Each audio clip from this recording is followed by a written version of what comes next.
Welcome to Money Talks. I'm Nancy Stark, and with me today is Deanna Booker. Hey. Dee is a wonderful human being, and I always say that, but it's true. She's also the Community Outreach Manager and Communications Manager for Consumer Credit Counseling Service of Maryland and Delaware. And for those of you who aren't familiar, CCCS is a local nonprofit organization that has offices here in Salisbury. Dee, before we get started, tell us a little bit about what you guys do. Oh, well, we are just offering all sorts of financial education, financial counseling. We've been serving folks here on the Eastern Shore since 1966, so for a long time. We're doing all kinds of housing counseling, budget counseling, credit counseling, just helping folks in any way we can, really. Well, you do a wonderful job of Thank helping you. people deal with becoming financially informed and educated, and that's some Absolutely. of what we're going to talk about today. Is a good. new effort, I understand. One of my favorite topics. Well, you know, I don't know what the movie was, but they always said, you know, sit down, it's going to be a bumpy ride. Yes. I think that's kind of how this fall has been from a It has financial been. point of view, It has been. with the federal shutdown and with the fight over the debt ceiling, and I Yeah. think we're far from being done with it. I hate think to so say too. that. I think you're right. Well, with that said, I'm going to put you on the spot. Oh, gosh. What is CCCS doing to help people prepare for the coming financial storms? Well, you know, at Consumer Credit, we really believe, I know I really believe, that the best defense is a strong offense. We can't control, none of us can. We can't control what Congress is going to do or what programs are going to get funded or get cut or what's going to happen with the debt ceiling. We can't control As much any as of that we'd as like much as to. we want to. We can't control any of that. But what we can do is get our own personal kind of financial houses in order, so to speak. So to that end, because that's the important thing, that's really where consumers have to be focused right now. So kind of to that end, in keeping with that effort, we are rolling out a new financial literacy program. It's called Sharpen Your Financial Focus. Oh, that's a cool name. It really is. I love that name. Yeah. Really, the goal is to help consumers just prepare and become better financial stewards, kind of, again, of their own financial houses and be able to make wiser money management decisions. So we're really just there trying to help consumers assess and prepare so they're able to sort of transcend, you know, some of this economic uncertainty as things are going on, so they can be on the road to becoming more financially secure. That makes full sense. Yeah. The more financially prepared you are, the better chance you have to withstand Exactly those right. unexpected bumps in the road. Exactly. Well, with that said, with Sharpen Your Financial Focus, how did it come about? Well, it's being launched by the National Foundation for Credit Counseling, sort of in partnership with some financial organizations, financial service organizations, and nonprofits like Consumer Credit Counseling Service in Maryland and Delaware. And again, it really is, the goal behind it really is to get consumers aware and get them ready, you know, and able to make those better and those wiser financial decisions. So our role primarily is just to, again, as always, educate consumers, but provide them the support and the guidance and the education that they need, exactly, going forward, helping them to assess, again, I know I keep using that word, but it's so important, so they have a roadmap kind of to get them where they need to go, to help them start thinking about goals and that kind of thing, and get them set sort of on the right path. So that's what we're doing. Trying to make it so consumers are going to be able to have access to this information and use it to the fullest possible potential.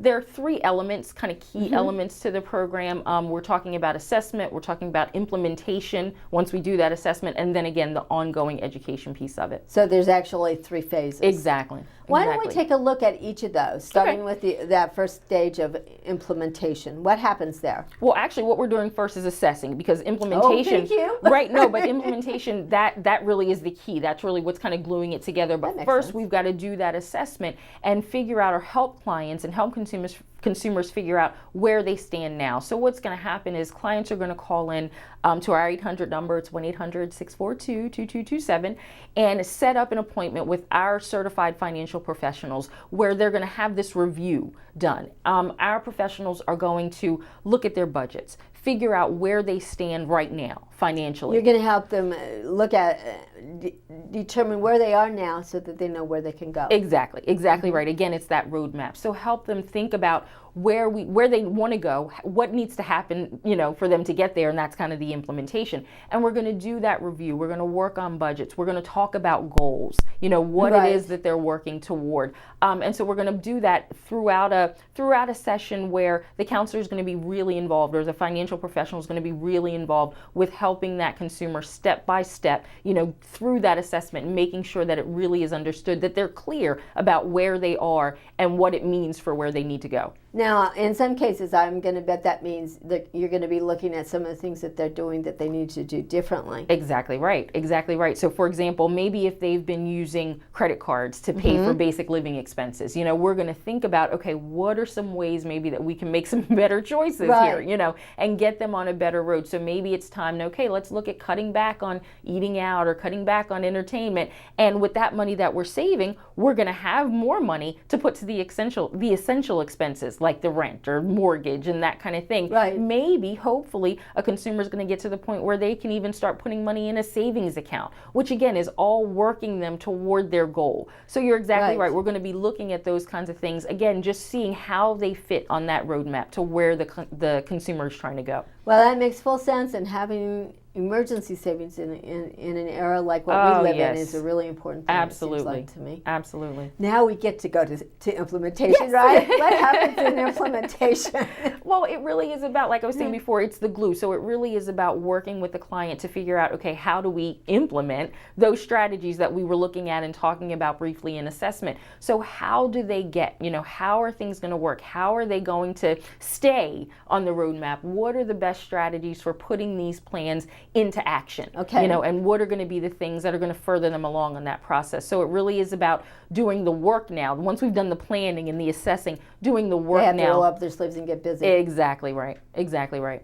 What kind of resources are you giving them to do that? We're giving them a great online tool. It's called My Money Checkup.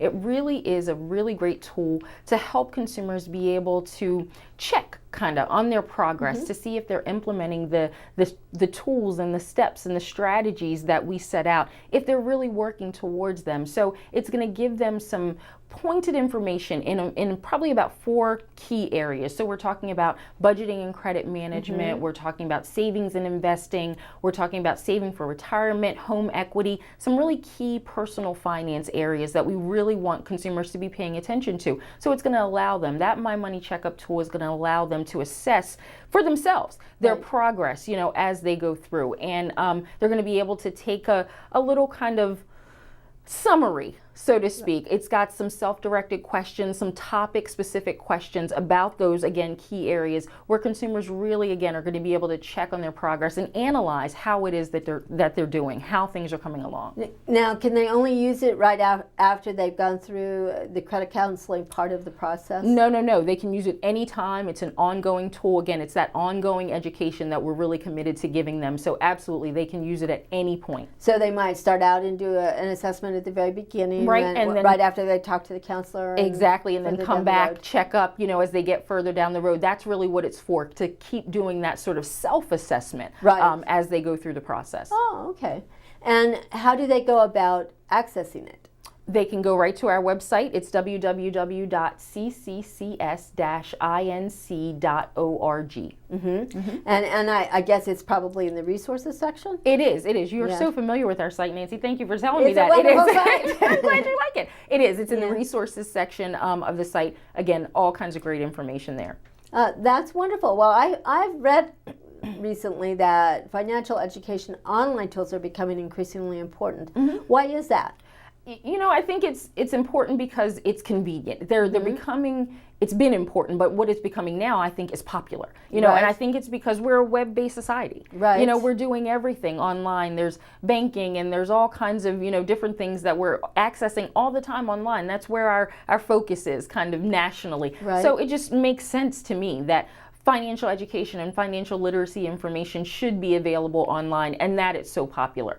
So I think that the fact that folks can access it whenever they want, they're able to get to that information 24/7 from the privacy of their own homes, it makes it easier, and it makes it, I think, more palatable for people to be able to manage. I'm in favor of anything that will let me do what I need to do in my bathrobe. Exactly, me too. Well, with that said, let's go on and talk about that third element, and that's continuing education. Why is it so important for people to stay, continue learning more about personal finance? I think that we live, I know, we live in a really financially complex society and world, really. So I think the more people know and the more they stay on top of, what's current and what's important and what things mean to them from a financial education standpoint, I think it just pays. It's going to make people more able down the road to make, again, wise financial decisions and be more financially secure. So I think that ongoing education, that support that we can provide, consumer credit, it really is important to keep folks on the path to help them be able to maintain, everything that they've set up.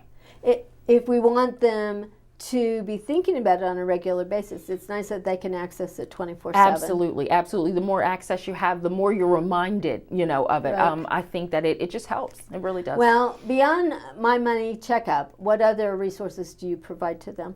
Well, there's all kinds of great information on our website. You mentioned the resource section. I'm so glad you know about it. There's all kinds of great information there. Charts and calculators. In the education section of our website, there are e-learning modules and podcasts on a whole range of topics. Everything from affording college down to saving for retirement, just everything, budgeting, saving. All of that great information is there on the site. It's all self-paced. Again, you have access to it all the time. It's free. And how do people get there again? They go to our site, www.cccs-inc.org. Well, given that you guys are really making an online effort and you're doing stuff by phone as well as in your offices, are you still doing outreach as far as in the community on community education? Oh my goodness, yes. I was getting ready to say our educators, but I am one of them. So I guess I should You say are, we. definitely. We're definitely out in the community. We're partnering with other local nonprofits, with government agencies, universities, businesses, who really want us to talk to their employees or their clients. We're out in the community all the time offering all sorts of workshops, again, on a wide array of topics, seminars, that kind of thing. We're out all the time. I think last year, I actually just saw some of our 2012 numbers. Last year, I believe we did 200 or a little bit more than 200 workshops and seminars where we reached over 25,000 people. That is amazing. It's amazing. So it's a huge part. It's a huge part of what we do. We're always out in the community still, even with the great online presence that we're trying to develop. You're everywhere, all the time. Well, with that said, I understand you have a new product beyond Sharpen My Financial Focus, and this one has to do with housing. Tell us a little bit about that as well. That was in the back of my mind. I wanted to make sure I brought that up. We do. We have a new, and I'm probably going to say this wrong, it's an online home buyer pre-purchase education course. That is a mouthful. Yes. But we're really excited about it. We're really excited about this product because it enables us to not only, again, educate consumers about the home buying process because it is so big and it is so important, but it enables us to offer service to folks even though they don't live nearby or even though they may not live nearby. In other words, they don't have to come into an office to use it. Exactly right. It's an awesome program, really, really designed to make sure that consumers are getting the full scope of information about the home buying process, that they're really going to be educated consumers when it comes to buying that first home or being a first-time home owner. It talks about all of the things that go in that we might not think about, that go into being a homeowner. And it's a complex process when you think about it as far as mortgage application, all of that. Settlement, even that. Finding your home, all of those things. Finding your home, exactly. Right? It talks about, how you find your dream home, but those other things you mentioned, the mortgage loan process, negotiation, settlement, it really goes into the details of all of that information. It really is great for consumers. And I'm going to bet where it is CCCS, you guys also are helping to become financially prepared to be homeowners. Oh my goodness, yes. Yes. We're talking about the expenses, again, that maybe you don't think about that go into, of course, buying, but also maintaining that home and what it really takes, how important a budget is, in that process when you have new expenses and things are maybe more expensive than they were before. So yes, it's full of all of that. Well, in boning up for the show, I also saw that one of the things that it does is it gives people a certificate. Why do they need that? that certificate is important. A lot of times, lenders, different government agencies, they offer grant assistance and, loan concessions, interest rate reductions, and that kind of thing. But they want to make sure that folks have gotten that education, that they have a good understanding about the home buying process. So that certificate, not only does it, after you go through the course, it gives you that certificate and kind of proves that you learned something. Exactly, that you learned something. It documents your efforts, and it just kind of solidifies, your knowledge base. And so a lender or a government agency looking at that, they're going to be able to see that, yeah, you took that course, you got that information, and it can make you more attractive. It really can. In the sense of getting a grant or a loan concession. Exactly That's right. Excellent. Well, how do people go about applying for the program? Sure, they can go to our site, and I'm going to say our address one more time, www.cccs-inc.org, to register for the course. It costs $75 to register, so I want to make sure everybody understands that. And if a client and a spouse need to take the course, then each person is going to have to pay for the course. But you just register and you go through a section of, or a set, I should say, of sort of education modules. Right. So you go through, and they're each kind of broken down into like bite-sized units, so to speak. Cool. So it's very user-friendly. It really is. It really is. And again, self-paced, so you can do it at your own speed. But once you go through each of those units, you're going to take, first you're going to take a pre-test, just to kind of see what you know before you start out. Then you're going to go through each unit. And at the end, you're going to take sort of a quiz, just to see if you're ready to kind of move on, to the next one. And as you go through each one of those and you do the quizzes, then when you get to the end, you're going to take a post-test. And you're able to sort of evaluate your whole... That's where you either pass or fail. And if you pass, you get the certificate. Exactly. And you can evaluate your whole kind of process and analyze everything that you did, and you get the certificate at the end. And that's really all there is to it. That's wonderful information. Another wonderful tool for people.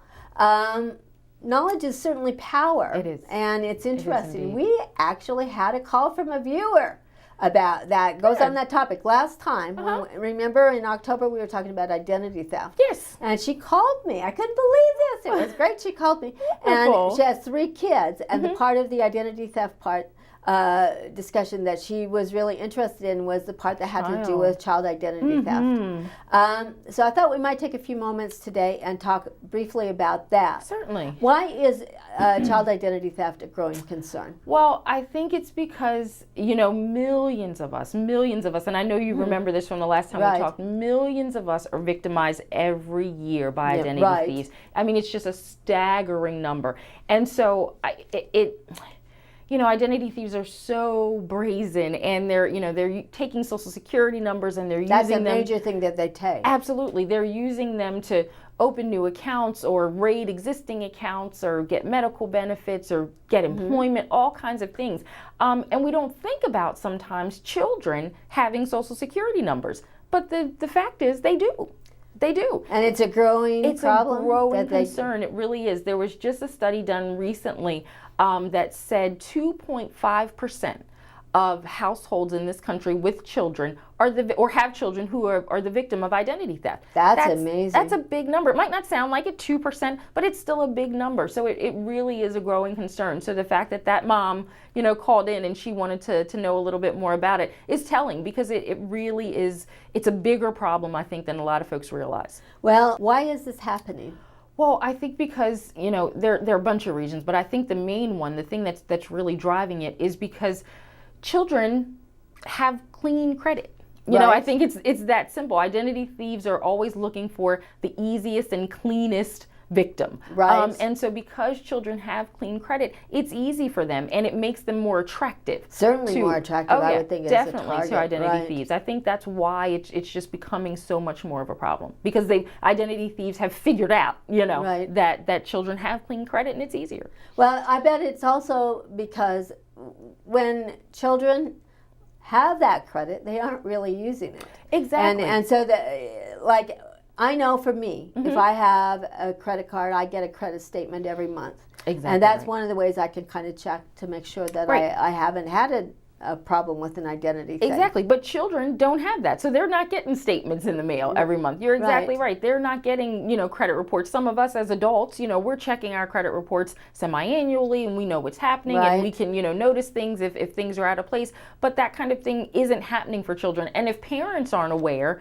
they're not checking their children's credit reports, they wouldn't know, so, and it can become difficult because identity thieves have such a long time. If they steal a child's identity when a child is very young, it's years, decades even, before a child is ready to use that credit. So before a child's ready to get a loan for the first time or buy a car or rent an apartment, years have passed. And so that might be the first sign that they have they have been attacked. Exactly. And by that time, their credit rating is destroyed, That's sad. It really is. And it can take a lot of time and a lot of money because it's been such a long stretch of time. Right. It can take a lot of effort to get things set straight. So how can parents protect their kids from identity theft?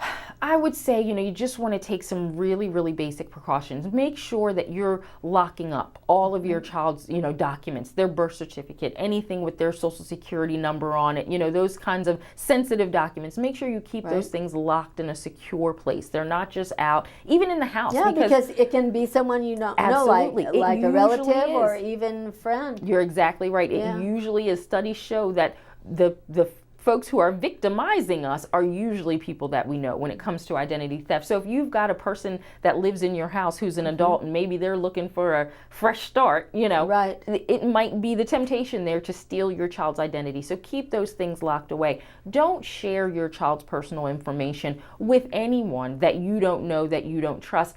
And even when you do share it, even when you are sharing it with someone, like with the school. Exactly. Even if you're sharing it with somebody that you know and trust or an organization that you know and trust, you still want to ask them questions about it. How is this information going to be protected? What are you going to do with it? Do you really need it? Is there some other documentation that I can give you if someone says, oh, well, we need your child's social security number, or we need you to bring the social security card. Why. Yeah, why? And could I bring you something else? Could I bring you a utility bill or, whatever it might be? If they're trying to prove addresses or whatever they're trying to prove. So you want to make sure you're questioning exactly what's going to be done with your child's information. That's good advice. Absolutely. So even with that said, it does happen, obviously. What should you do if you suspect that your child has become a victim? Yeah, you want to first contact the credit bureaus and have them do a manual search. They'll look through and see if there's any file connected with your child's name and social security number, and also with just your child's social security number, so they can compare. Exactly right. So they can do that comparison. They'll do that manual search and really, check carefully to see what might be out there. Once that search is done, you may also want to consider having the credit bureaus put a credit freeze or a credit alert or a credit freeze. A credit alert is probably a step down from a credit freeze. Again, it just alerts, it alerts anyone, that, hey, this person was the victim of identity theft, you contact us, that kind of thing. A credit freeze is completely going to shut down any credit sort of transactions. You just want to be cautious. You want to make sure you understand, though, with a credit freeze, it's also going to shut down anything that is legitimately happening. Right. With your child's credit report. That card can be used for anything else afterwards. Exactly. So say, your child is 17 or 18 and you're working with them on a student loan or something like that. It's going to shut everything down, all access. But you might want to do that if, again, the child's been a victim of identity theft. It's just a precaution. That makes sense. What else do you need to do? You want to file a complaint with the FTC, an identity theft affidavit. I believe they call it. You can go to www.ftc.gov and file a complaint. You can let them know, again, that your child was a victim of identity theft. They can have you fill out something called the Uniform Minor Declaration Status. So everybody's going to be notified that the child is a minor. You're going to ask the bureaus, going back to the bureaus for a second, to remove all of the accounts that were, that came from the identity theft or came from that fraud. So you want to do those things. You definitely want to go to the FTC's site and follow all the instructions there about filling out the complaints. I'm going to bet you also want to contact any credit card vendors that may be involved. Absolutely. And you also want to contact any businesses that have been involved as far as that. Absolutely right. You want to contact credit card companies, businesses, anybody, any place where fraudulent accounts were used or fraudulent accounts were activated, that kind of thing. Again, make sure they understand that the child is a minor. You'll have all your documentation. Have them remove the accounts, close, obviously, the fraudulent accounts. Have them removed from all of their reporting, so they don't exist anymore. You definitely want to do that. Okay, that's a lot to do. What what can you do to educate your kids so they're aware of identity theft? Yeah, and you want to make them aware. I think you have to have conversations with them. Do what you can to make it age appropriate. You know, Right. obviously your toddler isn't going to understand if you sit them down and say, honey, you need to be aware that the FTC has or that an identity thief tried to use your information to get a job. But so you want to let them know in basic terms, don't share all of your information. Don't give out your address or your birth date Leave or that that for kind of mommy thing. and daddy if there's a Exactly. question If somebody about it. asks you, let them know they have to talk to your mommy and daddy. Exactly right. Now, if you're talking to your teenagers, of course you can go a bit more in depth. Make sure they understand what the dangers are, how they need to protect their information. Teenagers are chronically, I know mine are, they're oversharers, Yeah, in this age of social media, that's exactly. for sure. So you need to explain to them what the dangers are about sharing too much, putting too much information on social media. Don't give your address or your birth date or your full, all of that full personal information. Because identity thieves are they're waiting for it. They're waiting for it. Right, and especially a social security number. Oh, I would absolutely. think. Absolutely. That is the gateway to your identity, and you never want to share it with anyone you don't absolutely have to. So probably the key is not to make them scared, but to really make them aware. Exactly. That's exactly right. That's the best way to put it. Well, on that note, Miss D, I hate to say it, but we have come to the end of another program. Oh, no. Before we go, can you give us one more time, tell us how folks can reach out to CCCS if they need help with financial counseling, if they want to get involved with the Sharpen My Financial Focus. Anything. Exactly. Anything All they of might that. need, all of that, any of it. They can call us at 1-800-642-2227 or visit our website, www.cccs-inc.org. And with that, do you have any final advice? Well, like we always say, you said it earlier, knowledge is power. And so I think the more folks get informed and the more educated they get, the more information they get, they're going to be better prepared. They're going to be better able to make wise financial decisions in the future. And that's really what it's all about. Isn't that the truth? Yeah. On that note, thank you so much for being Oh, here. You thank always have you. a wealth of information. Thank you. It's my pleasure. Thank you for having me. And we're always happy to have you. And thank you to Pack 14. Yes, thanks, Pack We couldn't do it 14. without you. And we hope you'll join us when it's time for Ho Ho Ho next holiday. Well, yep, that's next month, guys. I can't believe it. On Money Talks.